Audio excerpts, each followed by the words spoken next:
Nancy Pelosi returned to Washington with a walker following her hip surgery. The images going viral on social media, highlighting not only her age, but the decades she spent in power on Capitol Hill. If this isn't an iconic photo that sums up the majority of our Congress, I don't know what is. This as talk of term limits are gaining steam. Resolutions making their way through the House and the Senate to cap the number of years one can spend in Congress. We have it on the president. We have it on most of the governors in the states. A lot of state legislatures have it.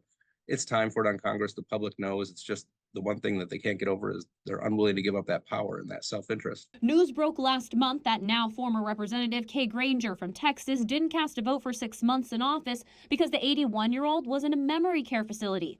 Mitch McConnell has made headlines for his concerning freezes during speeches. Senator Dianne Feinstein died in office at 90 between votes on the Hill. The Senate is like an assisted living facility. The new Congress is the third oldest on record, and the new Senate is the oldest to ever serve. Senator Chuck Grassley, now the oldest at 91. Congressman Hal Rogers, not far behind at 87. Congresswoman Maxine Waters is the third oldest member at 86. Senator Ted Cruz leading the Senate effort. His proposal limits representatives to 3 terms, so 6 years of service, and senators to 2 terms, amounting to 12 years in office.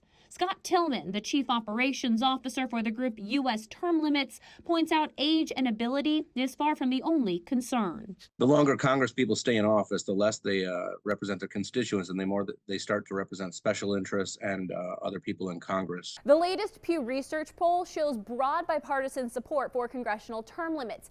87% of voters say they approve of a constitutional amendment to implement the changes. I'm Kayla Gaskins reporting.